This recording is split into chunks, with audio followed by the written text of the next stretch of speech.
Bom, eu sou o Pedro, né? Eu vim apresentar o robô que eu construí, que eu estou construindo, né? Que é um robô tracking. Aqui está como rádio controlado, porque até o momento eu fiz ele rádio controlado, né? Mas a ideia é ele funcionar como se fosse um carro autônomo, que no caso um tracker, né?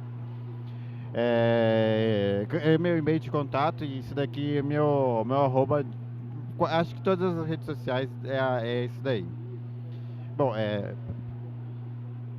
Bom, antes da gente começar a fazer um robô, um projeto, a gente precisa ter um objetivo, né? Então a gente precisa saber o que o robô vai fazer, ou como ele vai fazer, quem vai fazer o robô, quanto tempo você quer executar esse projeto. Isso é uma formalidade, mas ela é uma parte que decide se vai tem muita influência se o seu projeto vai dar certo ou não. Vai um pouco além só da sua capacidade técnica de fazer um robô, uma placa, em algum projeto mais complexo, né? Ah, e como diz o gato lá do Alice dos Países Maravilhas, né? Se você não tiver caminho, qualquer caminho serve, né? Então é bom você ter um mínimo de ideia do que você quer fazer para poder dar continuidade a um projeto grande. Por exemplo, o meu objetivo é fazer um robô autônomo que caminhe em algum ambiente que vai desviar de obstáculos e chegar num objetivo, né? Vai ter uma partida, um objetivo e esse terreno vai ter algum obstáculo. Aí eu vou pensar nas coisas que eu vou usar no robô, nos sensores que eu vou usar no robô, para chegar nesse objetivo. É um objetivo simples e claro. É isso que você precisa ter, no mínimo isso. É, Bom, ainda na linha do projeto, né, do planejamento, você precisa ter recursos para fazer o projeto. Muitas vezes você não vai ter recursos mais sofisticados ou você tem recursos mais sofisticados. No meu caso, eu tenho uma série de equipamentos que eu utilizei para desenvolver o robô e que sem eles seriam bem mais difíceis de executar o projeto, né? Aí vai, o principal é a impressora 3D. Para mim foi o equipamento principal para fazer o robô. Se vocês olharem para o robô que está na bancada, toda a estrutura dele basicamente tem alguma peça em 3D para fixar, né? Ele é feito com umas partes metálicas, mas o que junta tudo são essas peças em 3D. E é claro, né, o recurso do micro, né, o computador que eu vou usar, equipamento de estação para fazer as placas e esse tipo de coisa. E recursos mais sofisticados, né, para testes mais finos, você pode ter equipamentos como osciloscópio, analisador de espectro, essas coisas. Que aí vai no nível bem mais complexo ou mais avançado, né? Para esse robô, esses daqui já é o recurso básico que eu usei, mas sem alguns deles você ainda consegue fazer um robô. Por exemplo, aqui tem alguns exemplos de alguns robôs que eu fiz, robôs mais antigos, né? E esse daqui é um dos primeiros que eu montei, que é um robôzinho que só vai pra frente e pra trás. E ele é bem gambiarra. Ele usa veja bem, ele usa um RC de um barco. Era um barco, eu desmontei o barco e montei o robô. O jovem Pedro lá desmontou um barco e montei um robô. Um tempo depois, quando eu entrei no meu curso técnico, eu fiz uma iniciação científica que era montar um robô para detectar metal. Usei a mesma coisa, a mesma ideia. É uma gambiarra, eu reusei uma coisa que já estava montada, eu só precisei fazer o detector. Então eu usei os recursos que eu tinha, né? Não necessariamente você vai precisar usar um recurso muito complexo, mas se você não tem, você pode usar um recurso técnico alternativo, né? Esses dois robôs já são plataformas prontas, né? E esse é um outro tipo de recurso interessante para usar para um robô, para executar um projeto, é coisas prontas, que é modularizar ele. E isso pode te poupar bastante tempo e facilita muito a vida. É... Ah, sim. Outro recurso importante que são os recursos de software. No caso, eu não usei nenhum software pago, eu só usei o FreeCAD e o KiCad. O KiCad eu uso até profissionalmente para desenvolver circuito. E o FreeCAD eu uso mais por hobby mesmo. Mecânica não é muito, não é muito meu, não é muito a minha área, né? Mas ele é um bom software, né? Ele não é tão produtivo, mas ele é muito bom. Bom, outro recurso que você pode ter para desenvolver um robô ou um projeto que é muito mais complexo é trabalho em equipe. Esse robô que eu estou apresentando eu montei sozinho, mas eventualmente vai entrar com mais pessoas para desenvolver outras partes do projeto, né? Por exemplo, ele tem várias coisas que vão funcionar nele e cada pessoa pode trabalhar em alguma coisa específica do robô e vai andando mais rápido, né? No caso, eu faço parte do grupo de robótica do GERS, lá do Instituto Federal de Guarulhos. Esses aqui são alguns projetos que a gente fez. A maioria deles é tudo trabalho com mais de uma pessoa trabalhando em cima do projeto. E muitas vezes o desenvolvimento de um projeto impacta em outro e a gente acaba reusando coisas que já foram feitas ou que já estão estabelecidas, né? Um recurso que também é muito importante é um recurso intelectual. Se você sabe fazer um robô, você monta. Então, se você não sabe, você vai ter que aprender, você tem que adquirir essa habilidade. Então, alguma coisa que você vai desenvolver, você vai precisar estudar e eu sempre aconselho a conciliar com a prática. Você vai desenvolver um robô, montar uma placa, fazer um pendrive que nem da apresentação anterior que dá comandos, isso exige estudos e adquirir novas habilidades, né? Mas como um projeto é muito complexo, você muitas vezes não vai ter esse recurso disponível e nem vai conseguir tempo para ter esse recurso. Às vezes você é especializado em uma coisa, mas precisa aprender outra coisa e não consegue por questão de tempo. Então, um recurso é pedir ajuda. Uma equipe pode ser muito útil nisso. Um grupo de robótica ou o próprio o Hackerspace, Drummond, a ajuda é sempre bem-vinda e pode ser decisivo para você conseguir ir para frente com o projeto, né?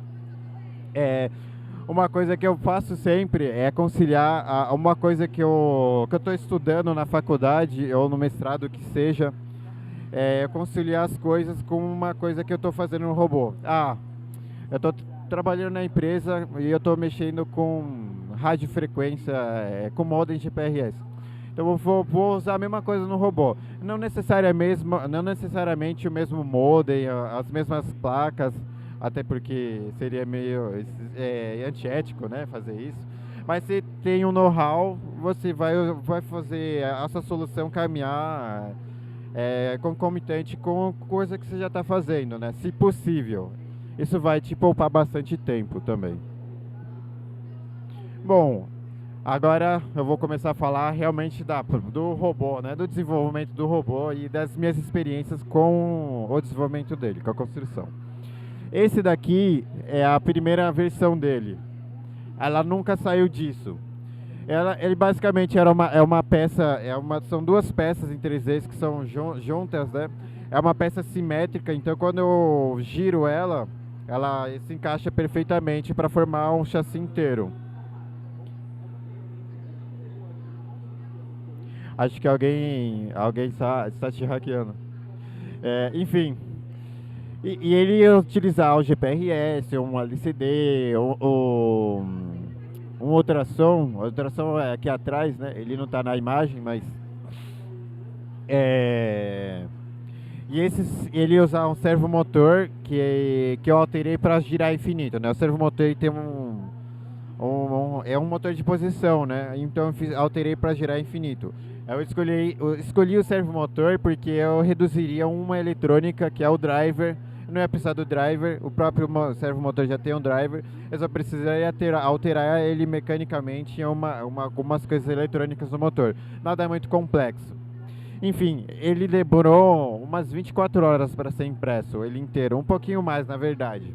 Mas ele não passou disso daqui. Depois de um tempo eu desisti desse projeto, desse layout. Eu comecei a sentir vontade de fazer um robô maior e que seja mais forte, mais rápido. Enfim. Então, depois de muito tempo pensando, eu pensei, eu vou utilizar o chassi. Ele estava olhando para minha impressora, como as coisas eram encaixadas, eu falei, legal, eu posso encaixar mais coisas na impressora, tal, e tem uns módulos que eu posso adicionar encaixando, né? Eu falei, tá aí, eu vou fazer o robô pensando nisso, né? Que eu consiga encaixar coisas, alterar ele com menos dor de cabeça, né? Que eu precise de menos esforço para alterar ele. Isso foi a melhor decisão que eu tomei para esse robô. Essa de longe foi a melhor decisão que eu tomei. Então, aqui na primeira imagem, no número 1, é a estrutura básica, a primeira versão dele. Ele está mais de comprido, né, usando umas rodas bem maiores, né, e eu usei esse perfil de alumínio, travei com uma pecinha que eu imprimi na 3D, ia ficar bem travado até. Eu fiz os mancais também, ele tem um encaixe, né, para ele encaixar na estrutura, né, na estrutura de alumínio e não girar, não ter movimento de giro. Não ter jogo, né? E ele encaixa muito bem. Enfim. A eletrônica, né? Depois que eu escolhi a mecânica, como vai ser mais ou menos, que é uma parte que é mais rígida, né? Aí comecei a pensar na eletrônica, mais flexível. Na primeira imagem, na número 1, eu coloquei uma bateria. É uma bateria até um pouco exagerada, talvez muito exagerada para esse robô. É uma bateria de 8.000 mAh e é muita coisa. Eu comprei essa bateria do início do ano para o meio do início do ano, mais ou menos do início para o meio do ano, e eu ainda não carreguei ela. Eu já andei com esse robô pelo menos 1 hora já, somando tudo, né? E ele ainda está andando bem. Foi uma bateria meio exagerada. No número 2 eu acabei não usando esse LCD, mas ele era para mostrar informação de telemetria imediata, né? Tipo, tensão de bateria, talvez qual o ângulo de inclinação e declinação em relação à latitude e longitude. Porque ele precisa ter uma orientação, né? Como uma bússola, né? E isso pode ser útil se você não tem orientação do sol ou visão externa, né? A ponte H, né? Entre o número 4, né? Tem a ponte H e uma câmera. A câmera é uma câmera de visão noturna que eu escolhi ela porque eu vou conseguir ver mais claramente quase em qualquer ambiente, mesmo que haja pouca luz. Só que isso altera bastante a cor, então se você vai usar cor no processamento de imagem, não é uma boa ideia usar essa câmera. Porque ela meio que vai planificar um pouco a cor, né? Mas eu acho que isso é meio irrelevante para processamento de imagem. tenho esse, entre os 5, né, tem um GPRS, que é um GPR da Cinterion. E eu tô usando um GPRS da Cinterion e Cinterion não, da Syncon. Cinterion é uma outra empresa de modem de GPRS. Ela deve fazer mais coisas, aliás, mas enfim. E também tem um GPS. O GPS eu não me lembro a marca, mas a ideia é, se um não estiver funcionando, eu uso o outro. O GPRS aqui dentro, se vocês olharem o celular de vocês, né, vocês vão ver que vão ter rede celular, vocês vão estar conseguindo se comunicar no 4G. Ou seja, eu já tenho o GPRS funcionando aqui dentro. E o GPS, dependendo do modelo de GPS, né, se vocês olharem para cima, vai ver que o teto é metálico, né, e tem muita estrutura metálica, e o GPS ele vai direto do satélite. Ele não usa a torre de celular. Então, essa estrutura já pode ter matado o meu GPS. Então, eu usaria o GPRS. Talvez eu seja um pouco menos preciso, eu não cheguei a testar ainda, mas um é o bypass do outro, né? Bypass não, um é o backup do outro. Enfim, tem uns servos motores, que a minha ideia era fazer a câmera móvel, e eu acabei não implementando ainda. E tem um sensor de distância que é só para ver se ele vai bater em alguma coisa ou não. Ainda vou acrescentar mais sensores também, né? Gravechão, esse tipo de coisa. E um LiDAR, né? LiDAR, pronuncie como você quiser. Eu já vi várias pronúncias. Enfim, ele a ideia dele é para fazer o mapeamento do ambiente mesmo e usar isso para me orientar em um ambiente pré-mapeado ou não mapeado, né? Ou ele pode fazer a própria função desse próprio sensor aqui, né? Substituindo ou em conjunto. Bom, a primeira versão da eletrônica. Ali é uma placa inteira, é uma placa que vai encaixada aqui, ó. Conduíte, esqueci o nome formal do negócio. É uma peça para. Eu esqueci o nome. É onde vai interruptor. Só que ele é metálico e ele ia proteger os ruídos, né, do GPRS, para melhorar a comunicação, né? E também ele é hermético não, ele impediria que entraria água, né? A minha ideia era essa, né? Deixar ele um pouco protegido. E tem essa, no número 2 é uma fonte, e aí tem 4 fontes, que tem uma por baixo, né? Tem um DC-DC step up, step down, uma fonte chaveada, né? Tem uma fonte linear, regulável também, de bastante capacidade de potência. No entanto, ela não funciona bem nesse esquema, porque ela não tem dissipação de calor. E por baixo tem uma outra fonte de 3.3 volts, que eu uso para alimentar a ponte H, para evitar de usar a fonte do Raspberry Pi Pico, para isolá-la bastante, né? Bom, e esse 3 aqui é um Arduino Sense, e ele vai bastante sensores. Ele tem sensor de temperatura, pressão, bússola, se não me engano, eles são 9 eixos, a IMU dele, a unidade de processamento inercial, né? Então tem bússola, tem um giroscópio, enfim. Tem até sensor de movimento, de gestos, né, que fala. Microfone, enfim, uma penca de sensor. E ele é interessante porque muitos desses sensores vão ser usados no robô também. E ele está tudo numa placa só e ele usa barramento em 2C. Ou seja, se eu não quiser usar o meu Arduino, esse Arduino aqui, que ele é um NRF, que é um microcontroller bem parrudo, eu posso usar esse aqui, que ele vai pela I2C, ou eu posso usar a própria Raspberry Pi e usar todos os sensores em barramento, né? Pode ir. Que é como que tá no final, né? Essa é a placa, quase a última versão. Ainda vou fazer uma nova placa que vai alterando algumas coisas. Isso aqui é o que eu tava falando, né? O Arduino tem o barramento em 2C e interconectado em quase todos os sensores, né? Com exceção do LiDAR e do GPRS, que é... do LiDAR e do GPS que tá por USB, né? Como a Rasp já tem uma biblioteca para trabalhar com o GPS. Aí eu tava pensando em utilizar essa biblioteca, mas eu ainda não fiz muitos testes quanto a isso. Enfim, essa placa ela embarca tudo que estava nas outras, só que bem mais compactado e num ambiente só. Ela tem, no número 4 aqui, ela tem as fontes. Aí ela tem uma fonte chaveada de 5 volts cravado, ela não é regulável.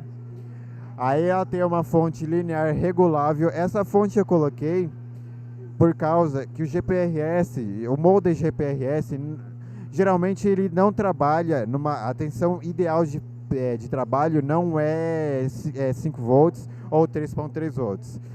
Geralmente vai ser 4.4 volts, 4.2 volts, 4.3 volts. E isso é estabelecido em cada fabricante estabelece a sua faixa de operação. E essa fonte é limpa, ela tem bem menos ruído e para sistemas que usam rádio é melhor, é mais adequada. E o GPRS, apesar de ser um componente pequeno, ele pode puxar bastante corrente. Eu trabalho com os que eles podem chegar até 3 amperes, mas eu nunca vi eles fazerem isso. Mas no datasheet está dizendo que eles podem chegar nessa corrente. Então é sempre bom atender as demandas do fabricante do modem. Então essa fonte é exclusivamente para um módulo, que pode ser um módulo X, e provavelmente um módulo de rádio, né? Um modem GPRS, no caso, que eu quero usar, que aí eu vou adicionar uma placa à parte, né? Eu não quis prender o GPRS aí porque eu tenho um módulo de 2G e o 2G está sendo descontinuado aos poucos e eu quero usar modems mais modernos, né? Que usam tecnologias mais modernas, 4G, 5G, enfim. Esse número 1 é o barramento de instrumentação, que é onde vai todos os sensores, que é por I2C, né? Comunicação em 2C. E aqui no 5 ele tem o encaixe para o fan, que é para Raspberry. Tem o barramento da Raspberry e esses barramentos é para os motores, né? Cada um para um grupo de motor, que são 2 motores aqui, 2 motores aqui. E aqui são os encoders, que é para fazer a leitura da posição, não, da rotação, da velocidade do motor. Até dá para fazer da posição, né, que é a minha ideia, na verdade. Da posição do robô e não do motor. Bom, essa placa também ela tem um divisor de tensão, né, um resistor shunt para medir a corrente, para poder medir a corrente da entrada e medir a corrente.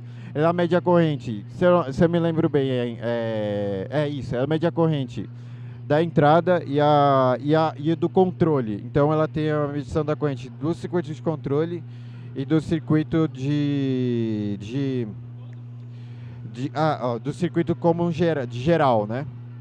Ou seja, eu posso fazer um driver para controlar os motores, que a ideia desse microcontrolador aqui, a RASP, né, a Raspberry Pi Pico, é controlar os motores. E eventualmente fazer a transferência das informações que ela vai coletar da instrumentação e mandar para o sistema central, que é uma Raspberry Pi normal. Mas enfim, a ideia é ela ter um controle mais sofisticado dos motores. Ou seja, eu estou o robô em campo, eu preciso atingir um objetivo que está longe, então eu vou acelerar ele e eu não posso fazer que o pico de corrente influencie a instrumentação. Então eu seguro o controle em base nisso.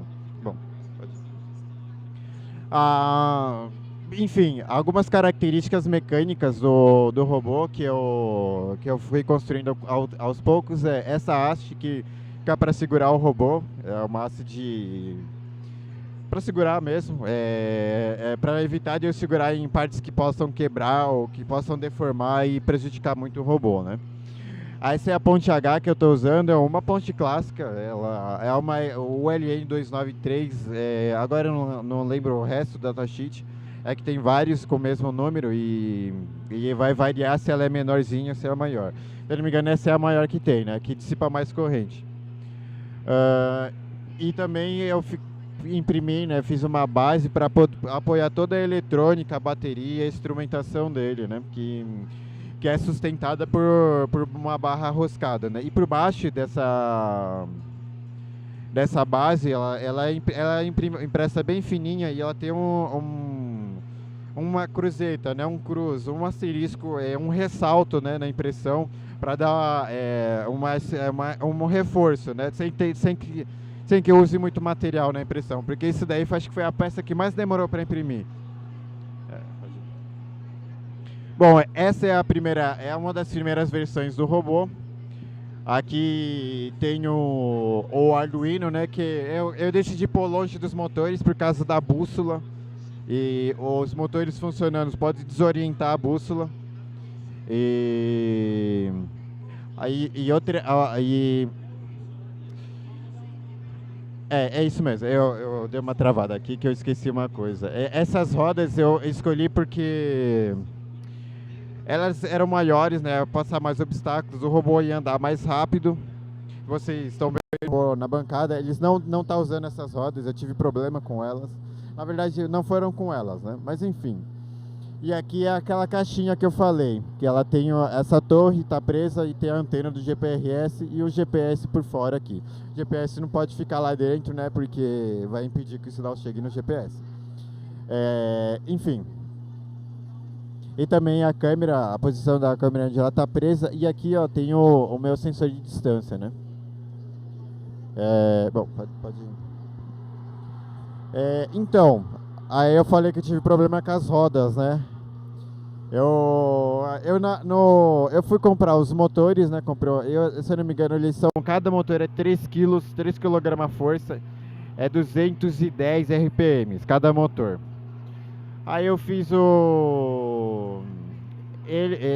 essa estrutura, coloquei tudo e liguei o robô. Ah, beleza, vai pra frente, né? Aí depois eu fiz o programa pra fazer ele virar. Aí pra frente, andei pra trás, aí girei o robô. Aí ele ficava... Não vou virar. Não virava, não ia. Aí eu alterei o projeto e fiz ele ser em outro formato, porque eu ia diminuir o esforço que ia precisar fazer com a roda. Realmente melhorou, mas ele ainda não virava. E quando eu falei que essa estrutura de alumínio foi a melhor decisão que eu fiz, é por causa disso. Porque eu alterei o robô quase que completamente e eu não tive muita dor de cabeça. Foi só tirar o parafuso e colocar o parafuso de volta em outro lugar. Com exceção do mancal do motor, que eu fiz o mancal passante, né? Pode passar. Bom, aí aqui como eu falei, né, que eu alterei a posição dele, né? Ó, a roda é bem mais próxima. Fiz uma outra base por cima, coloquei mais sensores e tal. Aí eu já sabia que ele já não estava virando. Aqui é a versão anterior e a versão a outra a versão a outra versão, né? E vocês veem, né, que a posição da roda é diferente, né?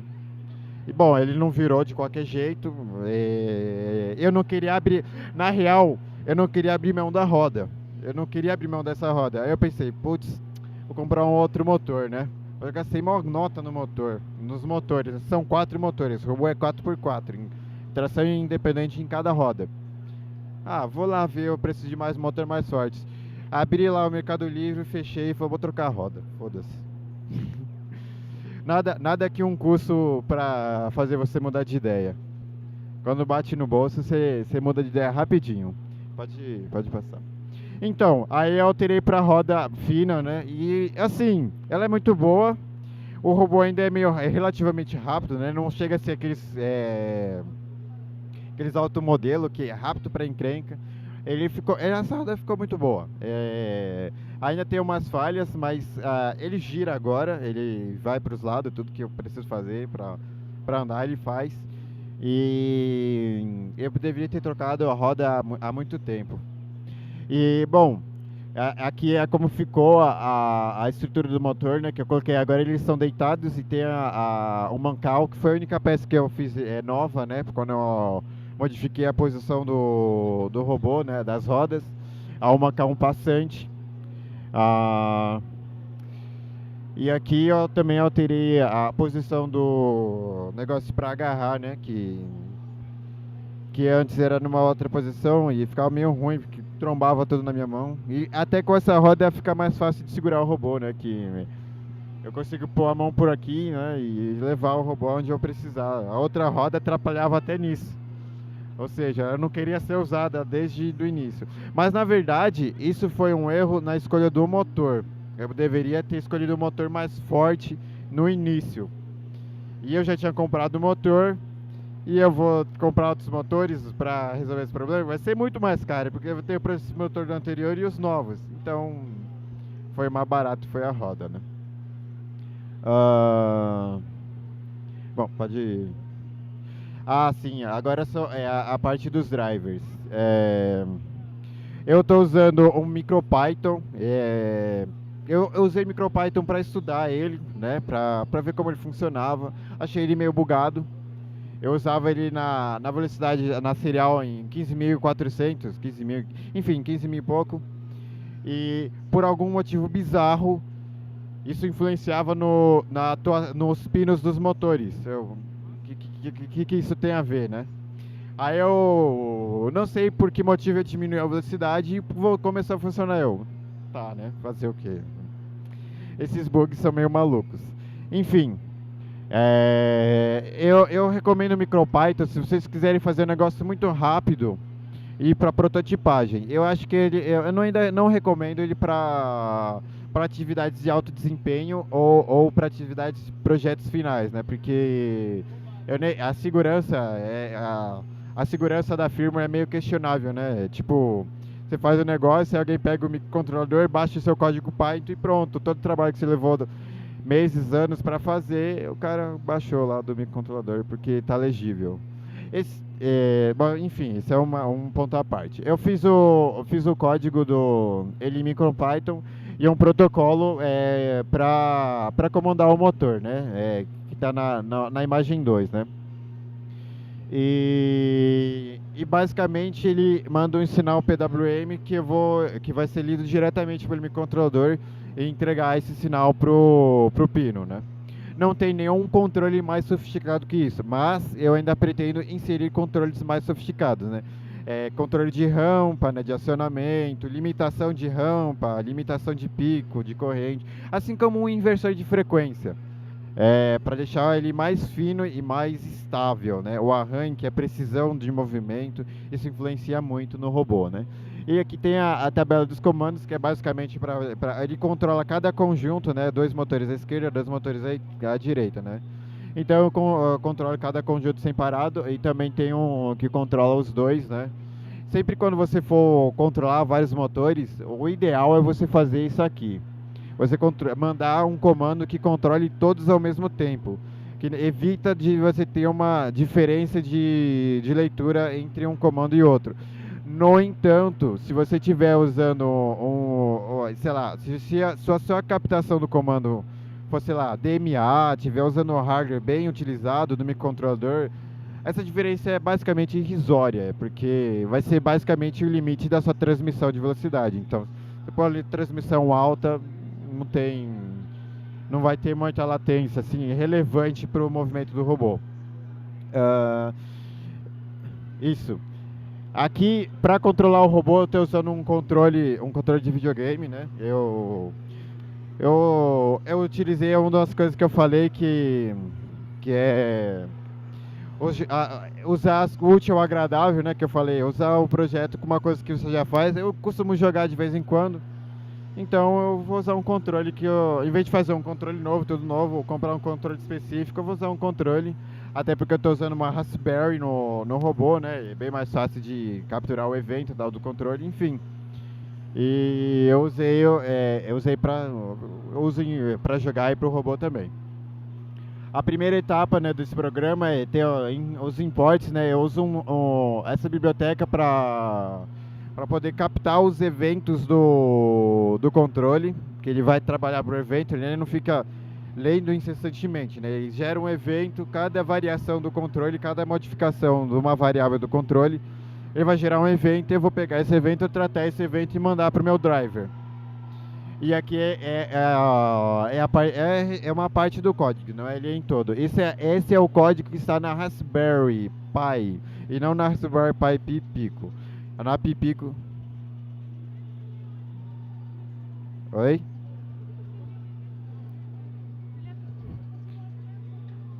Então, ela perguntou como eu leio o evento do robô.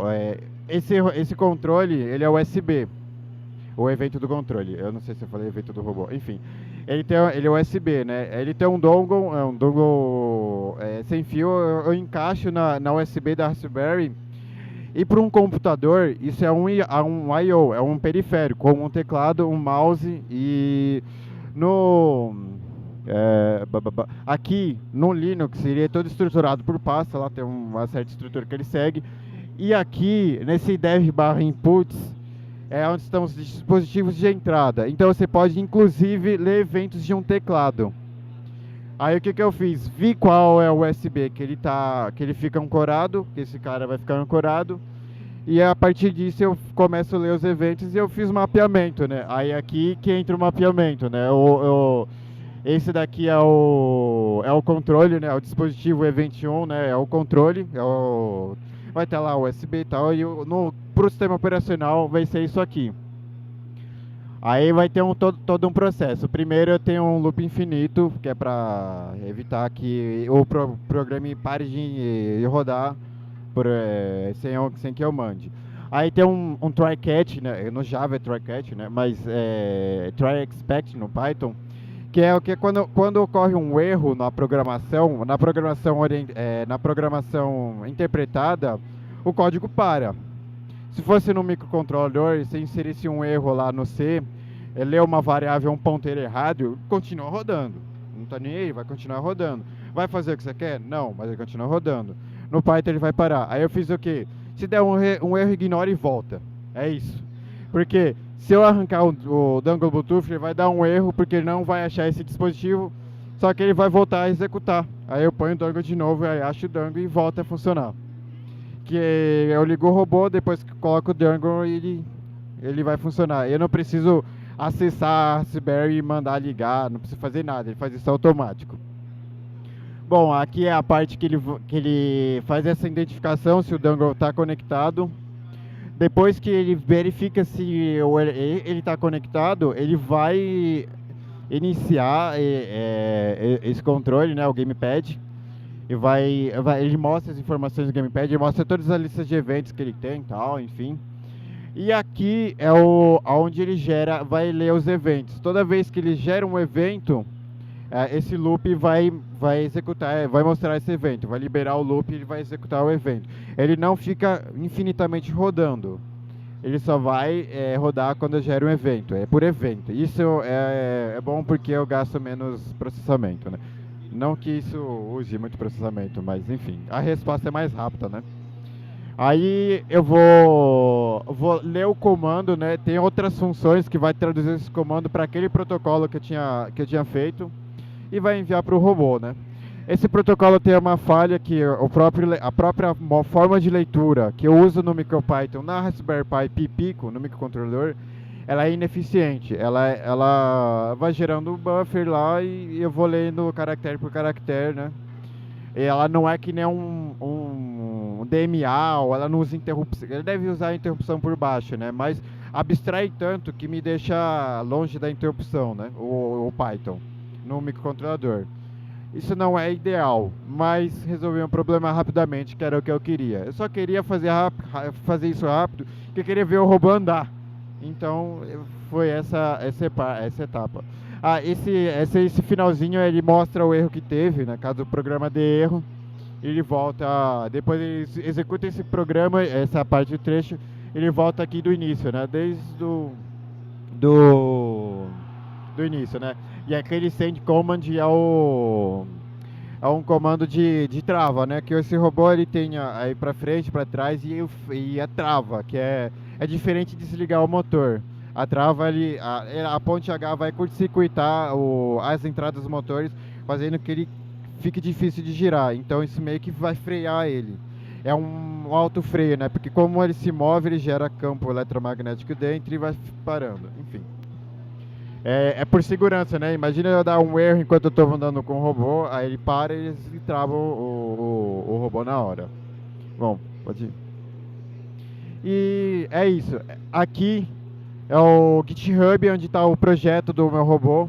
Ele ainda não está 100%, ele ainda não está 100%, né? Nem está tão organizado assim o meu Git, mas ele tá no caminho. Conforme eu vou tendo um tempo, eu vou adicionando todas as minhas alterações aí no robô. Aí lá vai ter uns outros sets que eu fiz com Zephyr, com Bare Metal pro driver que eu ainda estou trabalhando para desenvolver, né? Um driver mais sofisticado. Bom, alguém tem alguma dúvida, alguma coisa? Então é isso. Obrigado pela atenção. Oi? Ah, então, eu posso mostrar o robô, mas eu acho que no ao vivo eu não sei se eles vão ver, né? Porque o robô vai estar no chão.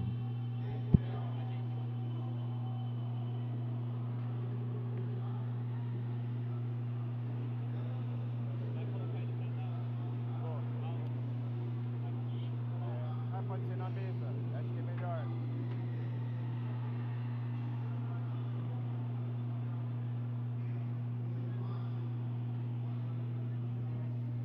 Bom, bom, eu tenho que ligar o robô, né? Eu conecto a bateria, eu espero um tempo para a rasp startar, porque se eu iniciar ela com dangle, ele vai pegar o dispositivo errado, né? Ele vai começar como dispositivo zero, eu acho. E eu não tenho garantia que ele vai sempre começar com zero. Então eu evito de fazer isso. Senão eu vou ter que desligar a rasp de novo e ligar. Aí eu coloco o dangle aqui e ele já vai funcionar. Ó, ele tá andando. Ele não tá me obedecendo, muito provavelmente porque deve ter muita frequência de rádio aqui. E tá. É, isso mesmo. O meu controle não tá se conectando com o robô. Vou remover, ele vai parar, que tem aquela segurança de travar o robô. Ah, vamos, parça. Agora ele foi. Opa, quase que eu. Ah, ele trombou a bateria, arrancou a bateria aqui, peraí. Ele tem algumas funções, peraí, deixa eu encaixar aqui. Esse controle aqui eu coloquei algumas funções que além de controlar os motores, né, normalmente. Caixa. Foi pariu. Ah, acho que eu coloquei cedo demais.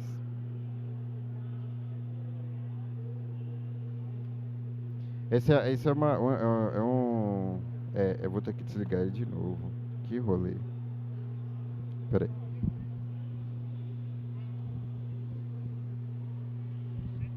Enfim, nos gatilhos, né, eu coloquei um limitador de velocidade para cada conjunto motor, que caso a pessoa queira controlar ele com um pouco mais devagar, ele vai conseguir.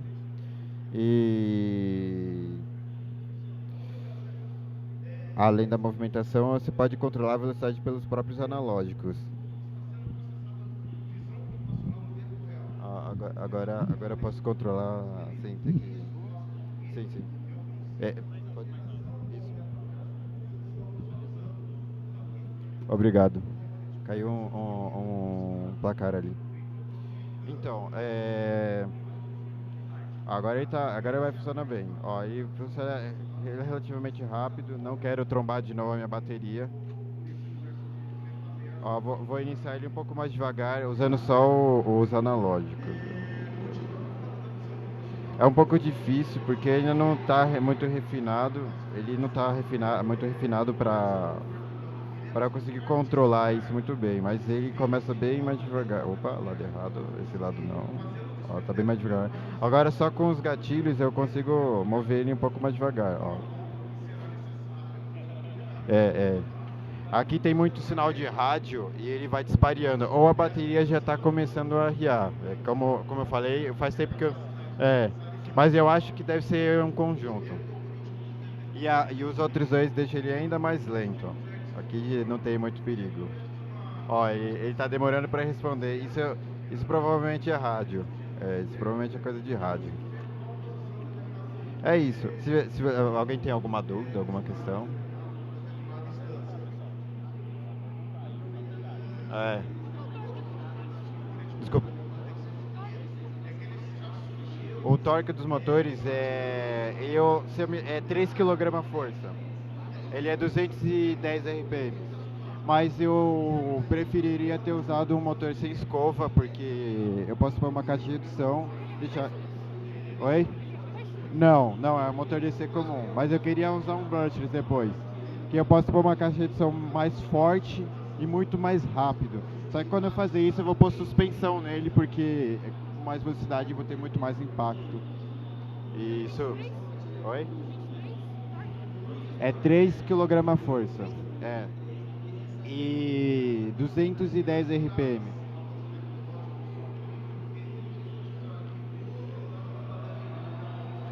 É, alguém tem mais alguma dúvida? Ah, esse slider aqui eu não estou usando ainda, mas a ideia é usar. Eu tenho que hackear ele para poder fazer ele funcionar. Que ele não é aberto a venda dele, qualquer um pode comprar, mas é para reposição de robô de limpeza, né? Essa antena, ela é do GPRS, ela não é do controle. A do controle é o dongle. Essa é uma antena especial para o GPRS porque eles trabalham em frequências diferentes. O GPRS, se eu me lembro bem, é 800 MHz ou 800 GHz, agora eu não me lembro bem qual é a faixa de operação da rede 2G, mas ele trabalha na operação da rede 2G, que o GPRS é 2G, ele precisa trabalhar nas bandas da rede 2G, e é uma antena especial. Agora, do controle é 2.4 GHz ou 400 Hz ou 800 Hz, que são as frequências não licenciadas, né? Que qualquer um pode usar. Eu acho que é 10 metros.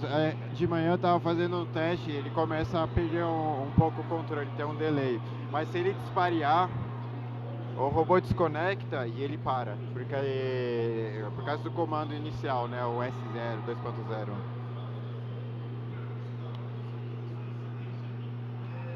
Se não tiver mais nenhuma dúvida, acho que é isso. Obrigado.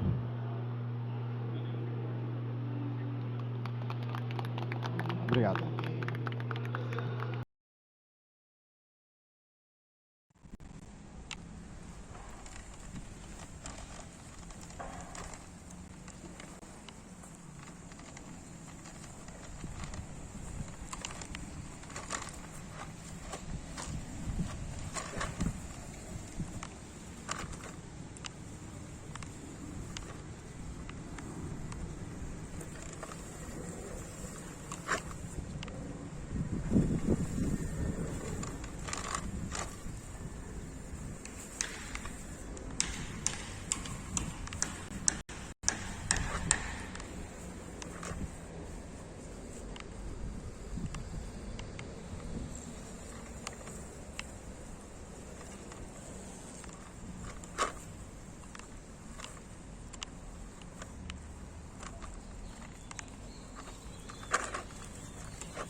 coisa de direção.